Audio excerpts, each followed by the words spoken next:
Welcome to Excess Returns, where we focus on what works over the long term in the markets. Join us as we talk about the strategies and tactics that can help you become a better long-term investor. Justin Carbonell and Jack Forehand are principals at Validia Capital Management. The opinions expressed in this podcast do not necessarily reflect the opinions of Validia Capital. No information on this podcast should be construed as investment advice. Securities discussed in the podcast may be holdings of clients of Validia Capital. Hey guys, this is Justin. In this episode of Excess Returns, Jack and I talk with Michael Batnick, Director of Research at Ritholtz Wealth Management, and Jeremy Schwartz, Global Chief Investment Officer at WisdomTree Investments. Ritholtz and WisdomTree have partnered on a new crypto index that financial advisors can utilize in client portfolios and investment allocations. We talked to the two about this new initiative, how the index is constructed, as well as some of the underlying holdings in the index. Investing in cryptocurrencies for most financial advisors is in its infancy, but developments like the Ritholtz Wealth Management WisdomTree Crypto Index are important as investors continue to learn about cryptocurrencies and as the space matures. As always, thank you for listening. Please enjoy this discussion with Michael Batnick and Jeremy Schwartz. Hey guys, thank you for joining us today. Thank you. Today we have Michael Batnick of Ritholtz Wealth Management. You may recognize Michael from his blog, theirrelevantinvestor.com, or his podcast, Animal Spirit, or from the Compound on YouTube, which I highly recommend. We also have Jeremy Schwartz with us for the second time around. Jeremy is Global Chief Investment Officer at WisdomTree and the host of Behind the Markets podcast, which I also highly recommend. Today, we're going to talk about a new collaboration that these guys have together. Their two firms are working together on a crypto indexing product, and we'll talk about that. We'll talk about the index itself, how investors can get exposure to the index, and a bunch of other things. So this is our first dedicated podcast to crypto. And the reason for that is because Jack is still upset about the Ethereum I gifted him in late 2016, and he panic sold early on, and he's basically left 6 times his money on the table. Right, Jack? Yeah, you know what? I've never bought any crypto. I got this gifted crypto. Basically, everybody else is running around with their Lambos. They made all their money in crypto, and I basically panic sold it at $600, which is what, like 80% below where we are right now. So I'm basically the opposite of what you should do in the crypto space. It happens to the best of us. There's too much value investing with you guys. You guys have to get some new value gurus, some crypto gurus. Yeah. Hopefully we've got them on with us today. We are trying. So we want to start with you on if you guys could just share maybe your personal experiences in investing with crypto, because everybody kind of comes at this and gets exposure to this from, you know, a slightly different angle. Something influenced them. Maybe they want to learn about it, so they just started allocating small amounts of money to it. But for you both, how did you first sort of start getting involved personally with investing in crypto? I mean, I remember the first meeting, and I wish I would have when I first learned about it, I probably had a meeting with Barry Silbert, who founded Grayscale, wanting to do an ETF on Bitcoin. I'm like, what is this Bitcoin? It probably was in like the small hundreds of dollars. And we didn't do anything. It was too hard to actually get an ETF off of it at the time. It's still hard to get ETF off it at the time, but that was my first learning about it. And then, frankly, my brother got into it before I did. He was telling me about it. And then, at work, our company started investing. Our CEO, we have the strategy committee that tries to think very big picture trends in the industry. He had asked the question to our committee saying, what could do to ETFs, what the ETFs did to mutual funds? That was a very big picture question. He set us down the path of exploring. And we started this initiative to really focus on the blockchain as the key disruptive technology that could be like the quote unquote killer app for ETFs. That there's elements of bringing things to the blockchain that could reduce transaction costs, frictions, preserve the benefits of ETFs that ETFs did to mutual funds. So it's a long tail investment, but we're doing a lot in that spirit. We've announced some new things called WisdomTree Prime that is going to be our own wallet, tokenizing all sorts of assets. But we set down that path a number of years ago. Through that path, I got to meet Tyrone Ross. He helped me get my first Bitcoin through a firm he was associated with at the time called Eaglebrook. So I have some accounts at Eaglebrook today from that original. That was my first investment in Bitcoin a number of years ago. And then from there have obviously expanded beyond Bitcoin to things like Ether and other things through some individual companies. And ultimately this index that we worked on with Michael is the type of thing that I think is the type of solution needed to get broad diversified exposure. And we can talk about that as well. All right. So I don't remember when I first learned about Bitcoin, but I don't know. When did it start popping up? 2012, 2013, I guess? And I read the white paper, didn't understand it, meant absolutely nothing to me. I've used this a lot, but this is how I felt about crypto for a long time. Is John Oliver's explanation or his description? It's everything I don't understand about computers mixed with everything I don't understand about money. That was Bitcoin for me, or crypto for me. I guess it was just Bitcoin at the time. And so I was one of those dummies that was dunking on it because I didn't understand it. I read Mark Andreessen's piece in the New York Times, and I was like, interesting, but whatever. Didn't take it seriously. And I think one of the reasons why is because I guess back in 2014, 15, there really was no use case, right? Like, at least I didn't see a use case. And a lot of the people that were talking about it were just Bitcoin promoters, like just Bitcoin fixes everything. And I didn't see the vision. I was never explained simply to me. And so it just never clicked, unfortunately. And I guess it was around 2000, like in 2000, I don't know, 18, 19, whatever. I said, all right, if this falls 90%, I'll buy some. So if it were, basically I was looking to get in at $2,000. That's when I would have bought some. And then 2020 happened, and there was obviously distractions, other things on my mind, but it got pretty close. I think it got down to like 3,000. And I can't remember why I first bought it. I guess it was like in, I don't know, June, July, 2020. I think it was like, I think it was an emotional hedge, such that if the laser eyes guys were right, I didn't want to spontaneously combust and just jump out a window if Bitcoin ever went to 100,000. I didn't own any. So it was just like for self-preservation. And then from there, I guess I was learning about Ethereum, because to me, they were one and the same, right? Like a crypto is a crypto if you don't really know any better. And then I found Top Shot and NFTs and DeFi, and like most other people, once you start learning about it, you start to learn more about it. And it's really hard.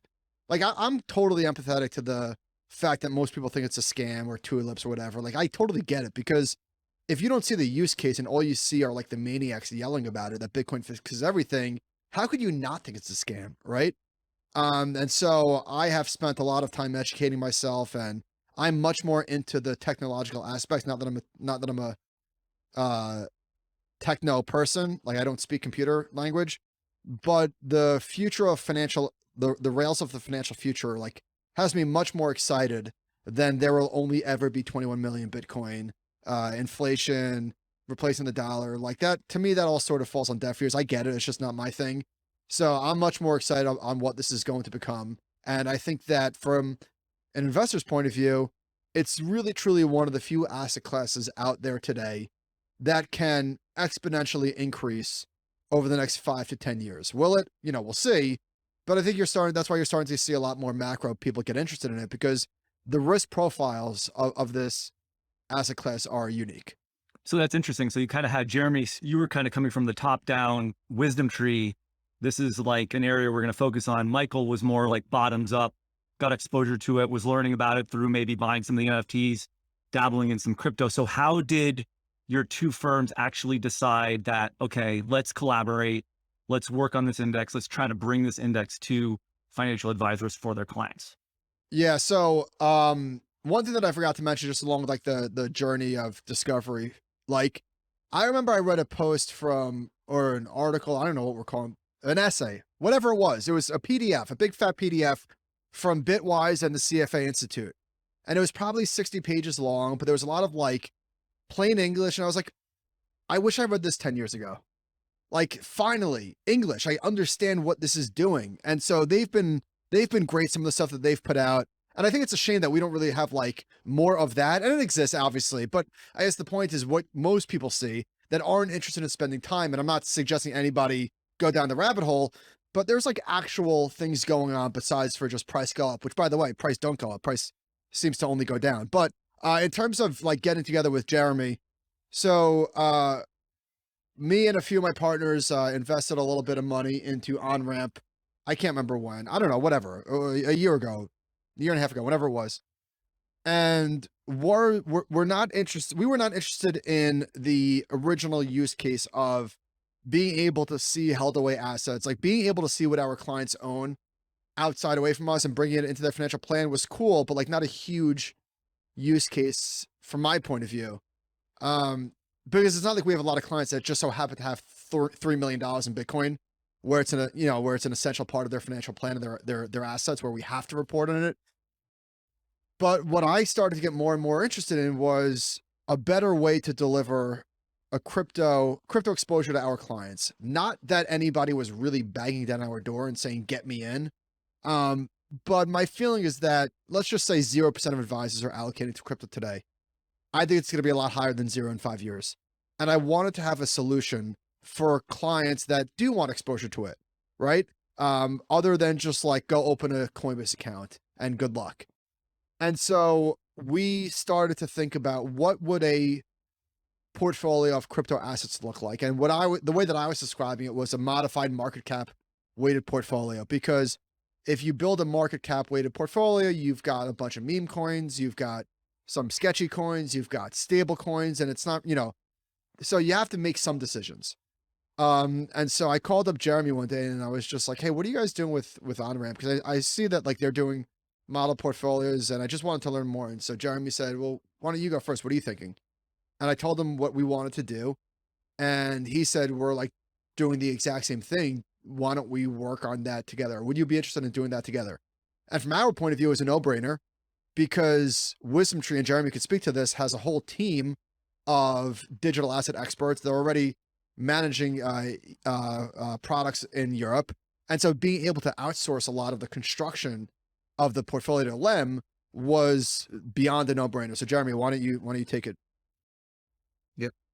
Yeah. So I mentioned how I first bought Bitcoin through Tyrone. Tyrone went to be at OnRamp CEO, and we became interested in what they were doing. And it's been very hard to access crypto in the US. In Europe, you can do basket products, and we have both from 3 or 4 years ago, direct exposure to Bitcoin and Ether, but now baskets and it's basically per exchange what you can launch. So we had been building a crypto indexing capabilities internally, and it was just a matter of time before you could actually execute that. I mean, what's amazing is Coinbase still can't execute a basket product today. Amazingly, like they're largest for individuals, but they can't do a basket product. So we would like the main custodians to do more. Gemini is certainly the most integrated. OnRamp was the first gateway to Gemini. I think Gemini is building other gateways. They made their own acquisition as well of a firm called Batria. So you're going to see more access ways to do these crypto baskets.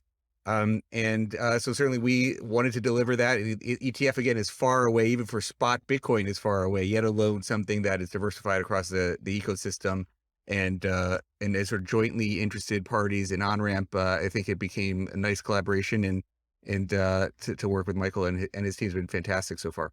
Yeah, that's great. We're going to sort of peel back the onion on the actual construction of the index in a second here. But Michael, I just wanted to follow up on something you said. And you had mentioned, there is not a lot of really great, well, what other places can people go to learn about cryptocurrencies? I mean, what other sources? You mentioned Bitwise, but is there other sites that you would recommend, Jeremy, as well for you? Is there places you guys go that, the somebody new to crypto investing can start to learn about this space? Yes. Yeah. So I should say that, like, it's not that there's not education out there available. It's just that what rises to the top tends to be the promoters, which is unfortunate, but that's, the same thing with any space. So I actually wrote a post, which you guys can link to if you want, and I called it, "We Built a Crypto Index." And at the end of that post, I linked to some of the things that were helpful to me along the way. So for example, I listened to, it wasn't like anything that clicked. It was, it was a progression. These things, it took a while, it built on itself. But I listened to Patrick O'Shaughnessy at a podcast called Hash Power in 2017. And at that time, I remember, I think Ari Paul was on there, and I can't remember who else, but it was another language. I didn't understand it, but I was interested in getting exposed to it. I read Mario Gabriel. He has a blog post, a blog called The Generalist.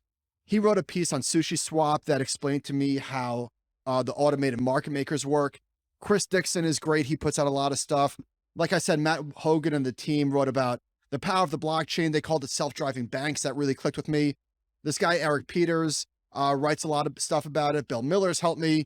So it's a lot of different people that have, and Packy has written a million things. So there are good resources out there. I think you just got to find them.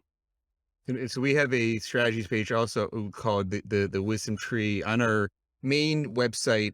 Even though again in the US you can't have any ETFs, we have something called the Evolution of Crypto as a strategy drop down. And so this global team of people with European support, US support, is producing some regular commentary that can help as we think about it through the fact sheet for this index is linked there, but as well as just general content to support it. And so we're also trying to be a useful resource along those lines. But a few of the podcasts I listen to, so Frank Chaparro from The Scoop is one that Michael and I were on, also very interesting, as well as the Castle Island Ventures team. So Nick Carter and his group has a great podcast also for two other podcasts that have some regularly very good content every week. Yeah, I guess I would say there's not like one thing that you're going to read or listen to where you're like, oh, I get it. It would be like if somebody asked you, hey, how do I learn about stocks? Right? There's not like a definitive guide where it's like, oh, read this and you will understand, right? Like, I'm sure like you guys, it took me like years and years and years to really fill in the gaps, because whatever you're learning about, whether it's history or economics or whatever, like there's blind spots, and you just, if you want to learn, you have to put in the time. And I'm not suggesting that anybody like put in the time, but if you're interested and you want to learn, there's no shortcuts, but there are places to start. Michael, you alluded earlier to this idea that one of the criticisms of crypto right now is that the value that's accrued in the space has gotten probably pretty far ahead of the real world use cases so far. And since you guys have been inside crypto, I'm wondering if you could talk about maybe some of the cool use cases for crypto that either are here or are coming in the future that you've seen that maybe people like me who are value investors don't really know about yet. Sure. So two things that I think are like low hanging fruit that most people can understand. Why does Ticketmaster or StubHub take, is it 25%? Why do they take that big? Whatever it is, it's beyond egregious. And I had tickets to a matinee game at the Garden a couple months ago. The Knicks were playing the Nuggets. I don't know why I couldn't. It should be a good game. So my tickets were, I don't know, call it $200 a seat for that game. And I tried to sell it because I couldn't go, and I forgot to list them until the morning of. And I listed them at like, at half off. But there was a floor. I couldn't list them below, say, $95. Why? Because StubHub is the gatekeeper and Ticketmaster, and that was their policy. They wouldn't let me list it for less than that price, because with their take, I guess listing below just whatever, they just wouldn't accommodate it. I don't understand why that has to exist, why those middlemen are not disrupted, and I think that they will inevitably be disrupted. Another potential application is something that I've railed on for a long time is title insurance. I think one of the things that you're potentially paying for is county records. People have to go search, track it down, blah, blah, blah. Why is that not on the blockchain? Why do I have to pay $1,500 to prove that I have ownership? Shouldn't that just be like verifiable digitally? Did I tell a story already? Forgive me if I did. No, I don't think I did. I said this on a podcast I did earlier this morning. We're working with a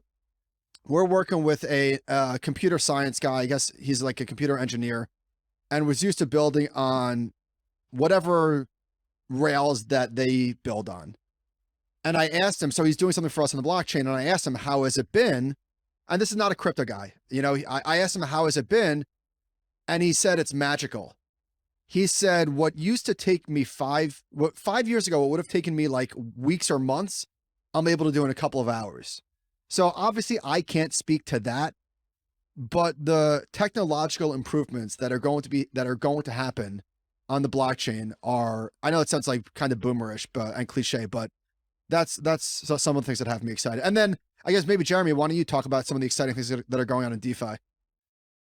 Well, and sort of the practical, make it today, the news of Russia and Ukraine. This is like the standard first case for Bitcoin is, you hear the word censorship resistant all the time. Well, what if you're going to be, what you don't think you have a problem today is U.S. investors, you put money in your bank accounts here in the U.S., you don't worry about it not being able to access this and being worthless. But half the world's population, this was one of the things Ari Paul has said on a lot of podcasts, including mine, saying like over half the world's population has a use case just to be able to take their money with them in a go around the world and to not have their assets collapse, right? And so if you're a Russian and you can't take your rubles anywhere. And so that is a real use case. You say store of value. People would joke that Bitcoin is so volatile. Is it really a store of value? Okay, well, now you have all these stable coins in the crypto world, again, that you can take with you as you need them. That is the first central use case for crypto. And I do think you're seeing that on a day-to-day basis today. And now that's part of the DeFi world. It's sort of disrupting banks. It's disrupting exchanges. So you see these decentralized exchanges as one of the DeFi protocols is you don't need to be trading the New York Stock Exchange or the NASDAQ on their artificial hours from 9 a.m. to 4 p.m. You could be trading 24 hours a day, 7 days a week. And so even paying a dividend payment on your stock, which we have a company, public stock, takes us weeks to pay the dividend. It's costly to pay a dividend. It could be done in 30 seconds with the click of a button through the blockchain. So I think there is elements of reducing costs, reducing friction. It's going to disrupt a lot of traditional infrastructure plays is some of our. Oh, how about, here's a real world use case. How about the fact that I'm getting, and this is not like, advice, obviously everyone has their own level of risk tolerance, but I'm getting 8% of my cash, right? And people might think it's a scam. How does that, well, how about you actually listen to an expert, not me. Listen to an expert explain where it's coming from. It's not a scam. It's not a house of cards. But that's a direct use case. Instead of getting 10 basis points ripped away by 8% inflation, I'm getting 8% nominal. So I'm getting 0 returns thanks to Bitcoin. How about that? I'm getting 0% real returns. That's exciting. Yeah, that's the thing that always like shocks value guys like me. We're kind of trained to say, when I'm getting an 8% yield, there's something horribly wrong going on with the company. I should never be investing in it. I mean, you can get 8% yields in crypto, and it's at least fairly safe. I use GUSD, which again, this is not advice, but that's Gemini stablecoin. They loan it out to counterparties who loan it out to counterparties. And the problem is there's just not enough cash in the system. So there is a constant demand for stablecoins for leverage on the way in, and on the way out, they get liquidated and they go back to stablecoins because there's no fiat in the system. So it is, and then there's all sorts of regulatory and cross-exchange arbitrages that obviously are beyond me, but this is not, in my opinion, I think the risk, well, whatever, I don't want to say what the risk is because who knows what the risk is. But I am comfortable with the level of risk that I'm taking for that yield. I wouldn't say that if you're saving for a house down payment, put all the money there, but for money that is, risk or cash plus, like obviously there's a degree of risk, more than a little degree of risk if you're getting 8%. The staking is one of the new ways to earn a lot of income off of many of the different cryptos. So you can do it with stablecoins, you could do it with many of the assets that you would include in these indexes, and they range, 5-10%. Some of them are much more, but it's the type of things that you can see as another way to earn income, sort of like securities lending as your traditional SEC lending. And you think about ETFs, they've been able to collect some of the securities lending, but we're talking like 10, 20 basis points on traditional equity securities because there's so much supply of those. But in these markets, there isn't as much supply, and it's a classic demand supply thing. So because there's not enough supply, there's very high returns on the lending protocols that you can do. I can't believe it's value, guys. You guys aren't buying Sushi Swap here. Yeah, we should be. So if you think about that's mostly a joke. It's mostly a joke, but it's not. And I'm only 90% kidding, because with a lot of these automated market makers and decentralized exchanges, you could see their revenue and their income, and you could compare that to their market cap. And so that is, I don't know if it's like completely analogous to buying CME or whatever, but a lot of these protocols have a tremendous amount of underlying cash flow, like a tremendous amount. Yeah, maybe instead of being in our energy names right now, that's what we should be with instead. That's a good pair trade. Yeah, exactly. I want to get into the construction of the index a little bit. Coming from the equity world, it's pretty simple to develop a universe for an index. We set some market cap requirements, we set some liquidity requirements, we're pretty much ready to go. It seems like it'd be a little more complicated here. Can you talk about how you thought about the process of deciding like what would be the eligibility rules for the index? And listen, I think we borrowed a lot from what you learned, best practice of indexing. And so one of the things, you think about in the history of equity indexing there's even a difference in traditional beta indexes between the S&P and the Russell. The Russell is 100% rules-based by the 3,000 largest stocks. It's the Russell 3000. The S&P 500 has a committee of the 500 leading stocks in the market, and it's everybody knows it's a beta representation of the U.S. markets, but it's the 500 leading stocks in the market. Obviously, you don't know exactly how they're going to add or sell, but you know they're trying to get the profitable stocks in the S&P. And we're trying to apply that same framework of having some risk oversight to what gets added to this index, but using a committee structure to get the leading crypto economies. Now, we represent 2/3 of the crypto market. For these indexes, you have to have a custodian. So I mentioned Coinbase is not one of the custodians you could do a basket product today. So we are working with Gemini as a primary custodian today. So number one requirement is it has to be listed on Gemini.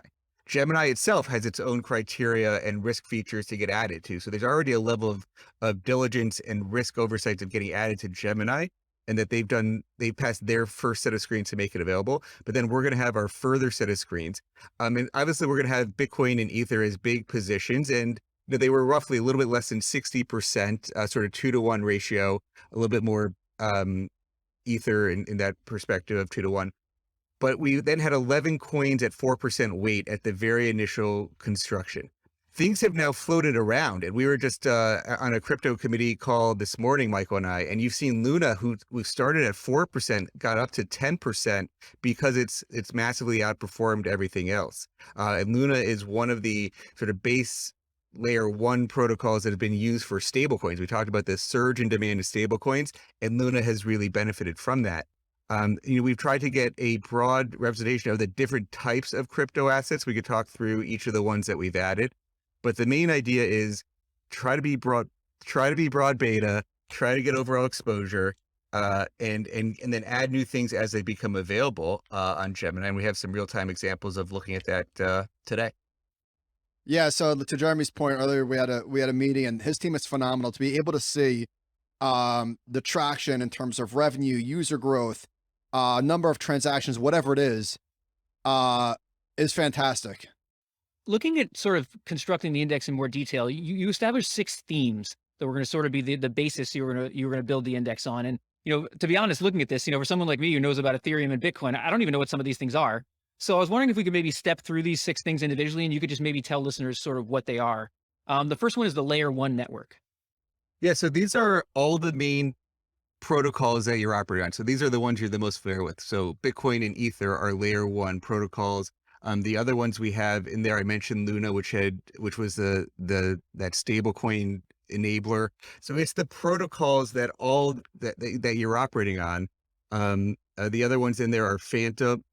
We're missing 2 big ones, right? We're missing 2 big ones because they're not on Gemini's platform yet. So Solana and Avalanche were 2 big ones. Solana just got added to Gemini. It's one of those that we're actively discussing at the committee now that it was just added to Gemini very recently. And so with layer 2, would the idea there just be it's something built on top of layer 1? Exactly. In some ways, the one layer 2 we have in there today is Polygon and Matic. You could say it's a side chain because it's actually got its own chain, but the whole point is, how do you enable across chains or how do you actually make more, it's more scaling and sort of, one of the comments is Bitcoin can only handle a certain amount of transactions. And so you had this Lightning network that was built on top of Bitcoin. You have all these things and Polygon and Matic there are trying to enable the sort of faster scaling of solutions on top of that sort of traditional layer 1. And it's built on top of Ethereum is where it is today. Hey guys, just before Jack, before you jump onto the next topic, I saw a tweet a couple weeks ago from Peter Johnson. Merchants paying Visa and MasterCard. Wow. I was about to say, could this be right? Yeah, it is right. $60 billion a year in interchange, and fees are getting hiked. This gets decimated as merchants realize stablecoins offer near zero fees and no chargebacks. So this to me is some of the low-hanging fruit in terms of what can get disrupted. I have no idea how this plays out or what it looks like or how long it takes, but $60 billion a year in interchange fees paid by merchants, just to Visa and MasterCard. There are so many, Who's the guy from A60? Alex something. He was on Patrick O'Shaughnessy's podcast. He has a video explaining like the 5 different parties involved in credit card transactions. And there's just so much fat in there that needs to get cut. Yeah, and that actually builds into the next thing I wanted to ask, which is the third thing on your. Wait, you guys aren't long Visa, are you? No, not that I'm aware of. We're quants, so we don't even know what we're long. Clients sometimes ask us, "What do you hold?" We can't even answer the question. So, but yeah, picking up on the idea of DeFi. I mean, if I look at DeFi sort of as things that would replace a bank and a brokerage firm and a credit card, I mean, is that a fair way to look at it?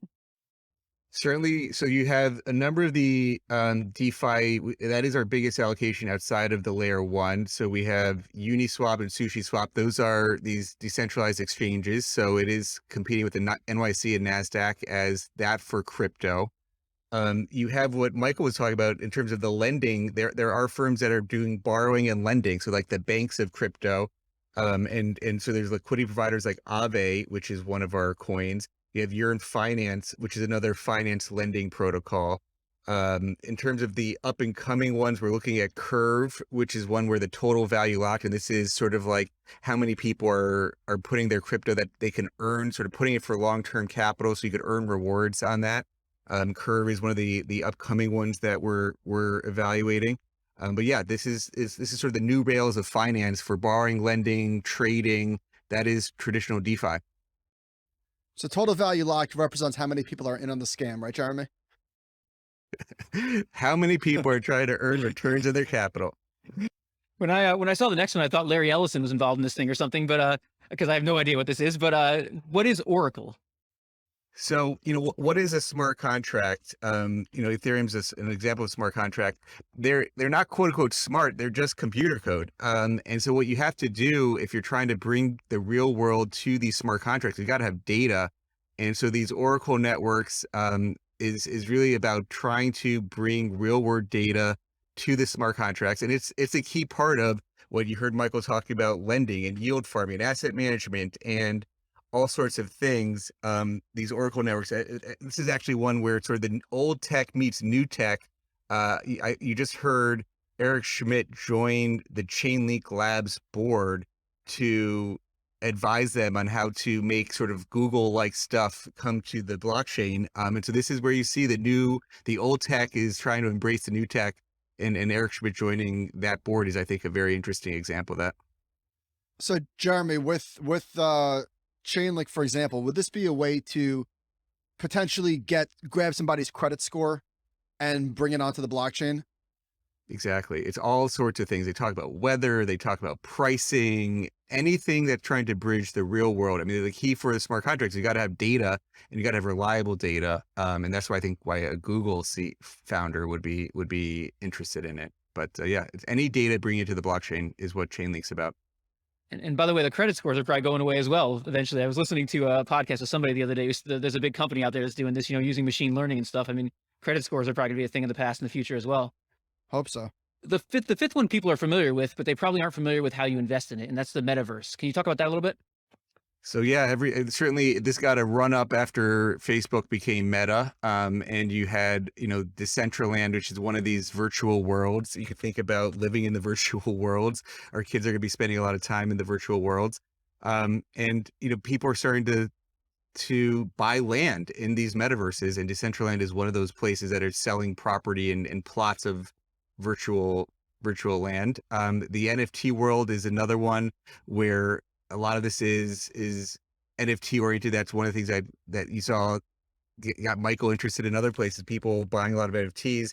In the marketplace, one of the marketplaces you could do a lot of that with is called the Engine Coin, or Engine, and the Engine Coin is one of the ways you monetize that. And so we have those two assets as our part of our Metaverse allocation. We'll continue to look at other places. We're probably overweight the Metaverse, which is constraining us from maybe adding a lot more at the moment. But we are trying to benefit from that general trend to the Metaverse. So here's another area that unfortunately distracts people from learning about what's going on. Like I mentioned earlier, like a lot of the laser eyed promoters that say Bitcoin fixes everything. When you see some of the shit that's going on, like digital real estate in the Metaverse, I understand people's reaction, and it's mine too, to be like, oh, get the you know what out of here. This is all nonsense, right? So I'm sympathetic to that reaction. The idea that we're going to be going to virtual malls where Adidas and Nike are going to be advertising to us might sound far-fetched, and maybe it is, but I think people tend to like throw everything out when they come across something that doesn't make sense. Like a lot of the the overpriced NFTs, for example, is another one. Although Jamie Dimon's JP Morgan bought a advertising space in the metaverse, and you are seeing a number of companies buy, it's really just advertising, right? It's a just new form of where they want eyeballs. If eyeballs are there, a lot of these companies are going to spend money on it. Yeah, the metaverse is something that's always surprised me how big it is and how many people, how many people are in it already.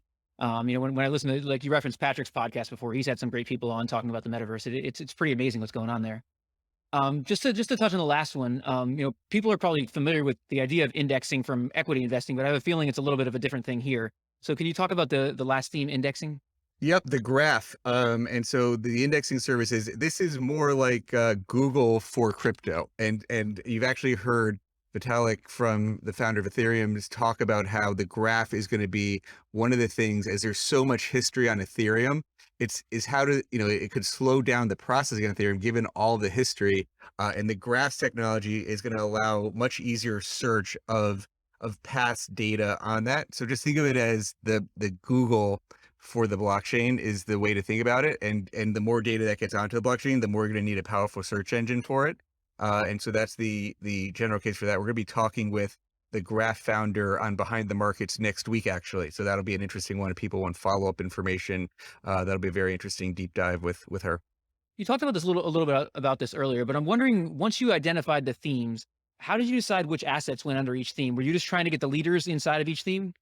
Generally speaking, yes. We're trying to be broad representation of the crypto economy. And so we do have 2/3 to 70% of the total assets. And so again, the primary is you got to be listed on Gemini. Once you went on Gemini, you're trying to say, well, are there some new up and coming assets that you think you could get overweight exposure to? We were overweight DeFi and the metaverse and some of the practical applications compared to their just total market cap.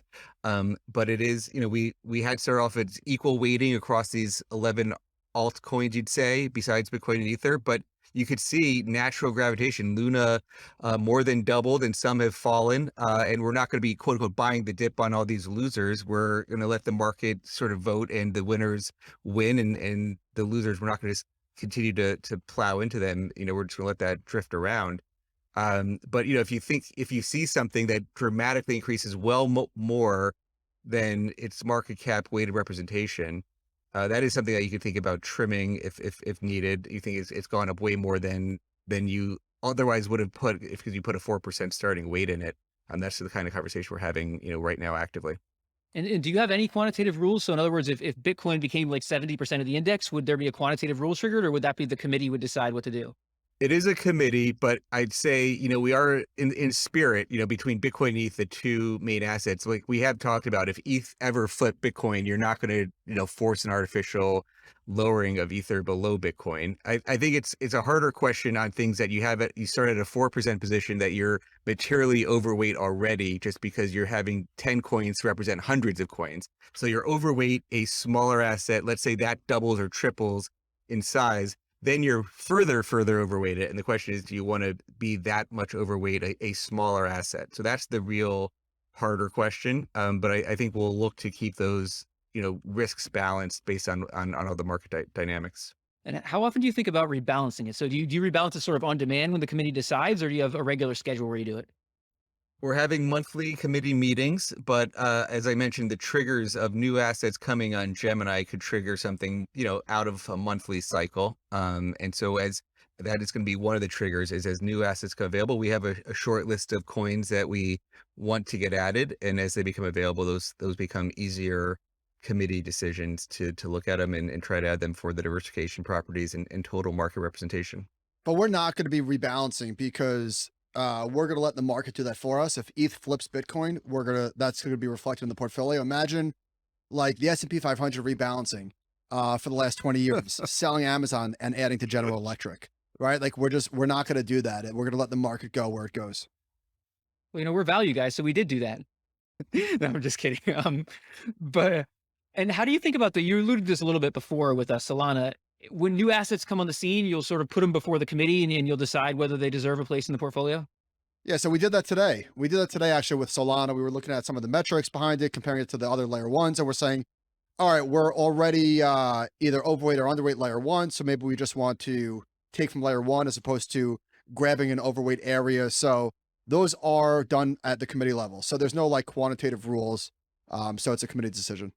So just to help me understand, walk me through, I'm an advisor. I have an account I have my clients at Fidelity or Schwab. I decide to use on-ramp and allocate some of the client's money to this. How does this actually work? Does the money have to come out of Fidelity, let's say, and over to on-ramp? And then does on-ramp somehow interface with Fidelity, or just from that process? Yeah, I'm glad you asked, because this from the advisor point of view, this was crucial that we get this process right, that every I is dotted and T is crossed, because this is a new and potentially scary asset class for investors. And so we wanted to make the process as seamless as humanly possible, from opening the account to funding the account to trading the account. So we had our operations team work hand in hand, getting sure that this process was on par to show to other advisors and their clients. All right, so the deal is this. You go to OnRamp and open an account, and it is super easy. First name, last name, phone number, email, maybe one or two other things. An email goes to the client, to the advisor, account gets opened. Then the way that we get money onto the platform is via wire. And so a minor pain in the butt, but hardly insurmountable, right? We send wires all the time. So we send a wire to Gemini. OnRamp sits on top of Gemini, so they all talk to each other. It's not like we're talking to Gemini calling OnRamp. It's one thing. It's OnRamp on top of Gemini. So we send the wire, and then we're ready to trade. And the trading process couldn't be easier. Like literally, drop down, archery, buy, and that's it. So we worked very hard to make it so that people not only didn't have to jump through hoops, so that it was like as seamless as possible. I think that's key, because I think that in this day and age, like, people expect that level of technology and seamlessness, or if it's not like that, they're just not going to be, it's not going to be worth their time to do it. The example I always give is, say whatever you want about Robinhood. The design is super silky.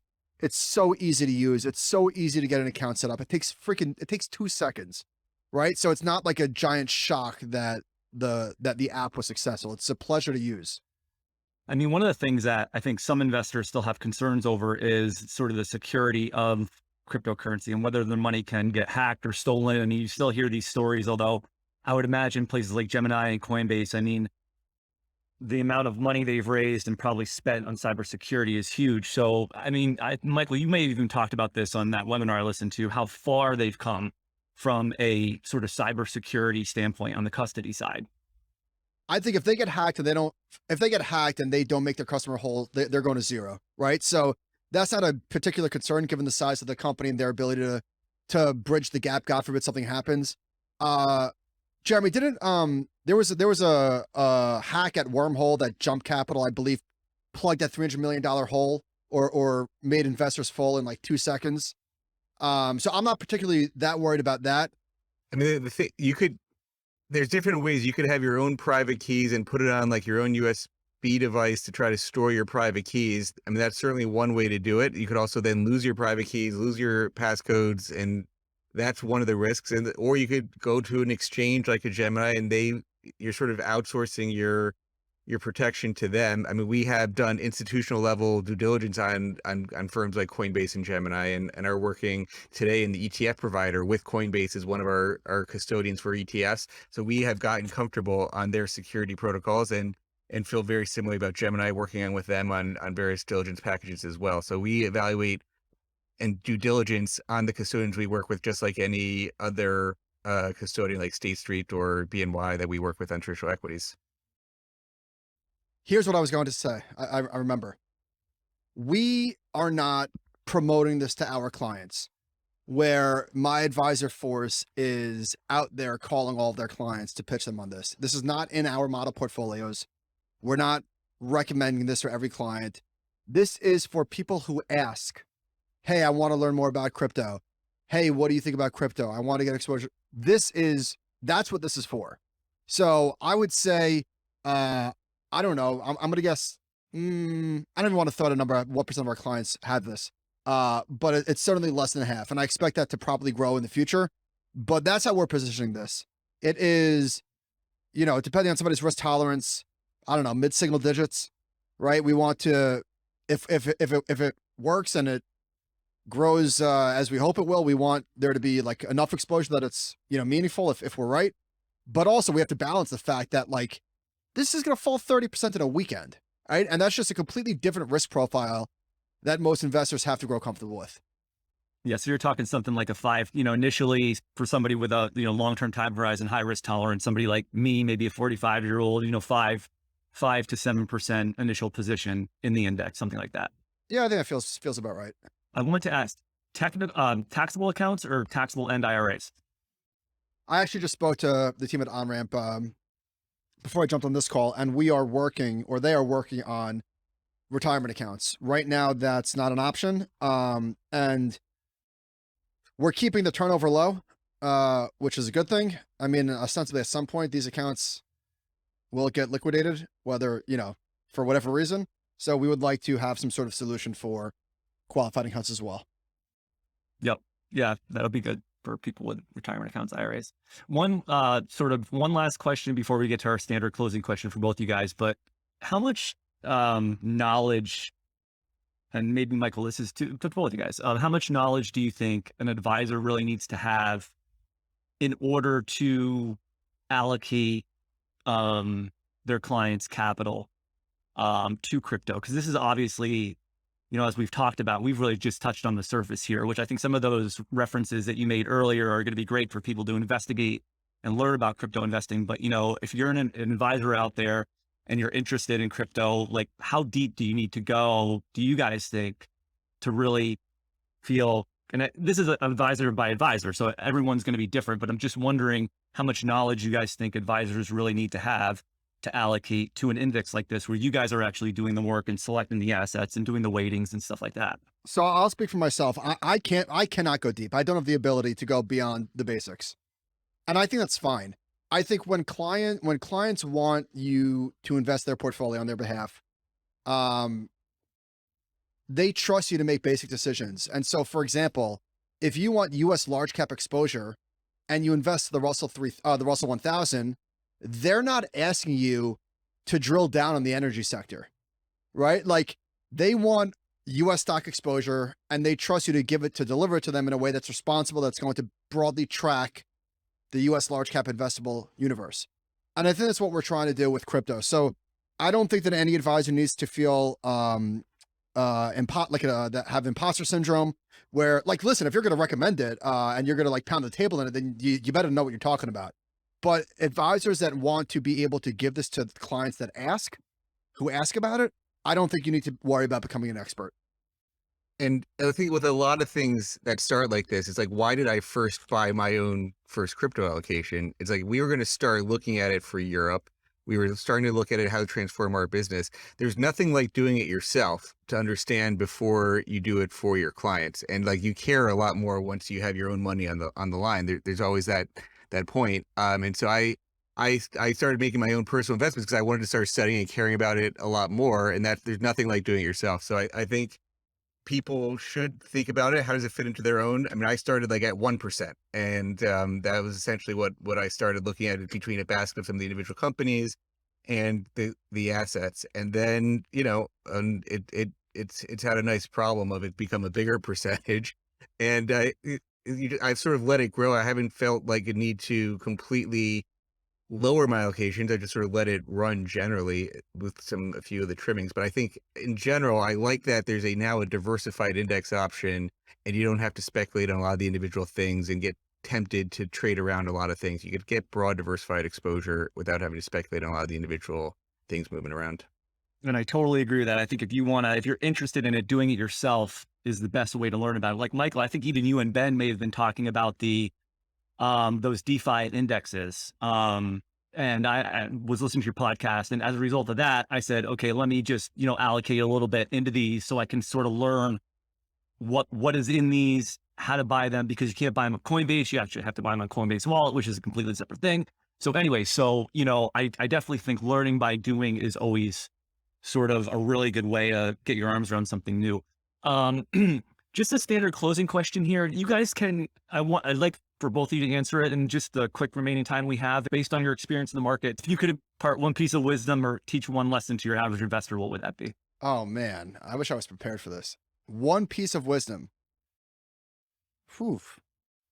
All right, I guess the first thing that comes to mind is there is no universal playbook for investing. If there was, everyone would be following the same thing.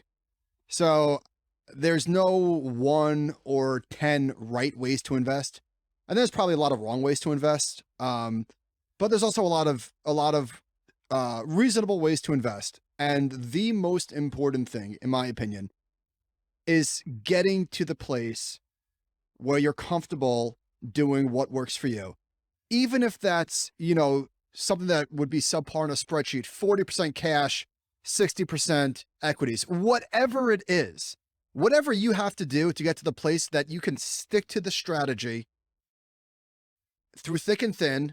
And when I say stick to the strategy doesn't have to be buy and hold, but you have to have some sort of philosophy that governs you, right? And because if you don't have that, then you're just flopping like a fish out of water. So some people get there quicker than others. Some people never get there.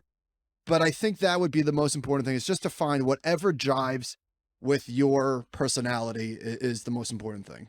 I guess if I'd add to that, I grew up under the great Warren professor, and we're actually in the process of doing the 6th edition of Stocks for Long Run, which I'll be joining as co-author this time.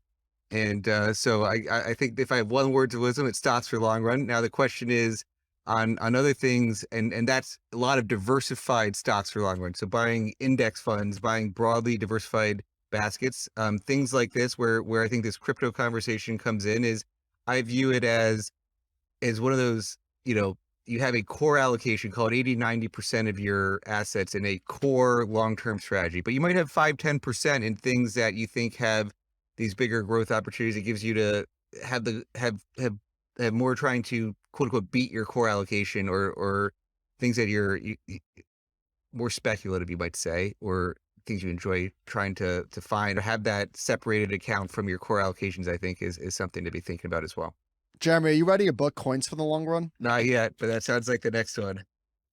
Wonder if you could get Professor Siegel to write that one with you. Hey, we do have a chapter on Bitcoin and it's a new form of money in this version. So there will be a segment on Bitcoin, how he thinks about it versus gold and other things. Good stuff, guys. This has been great. Thank you guys so much for joining us. We'll put links to all those references in the show notes. And I think this came out really good. So thank you. Thank you. Thank you.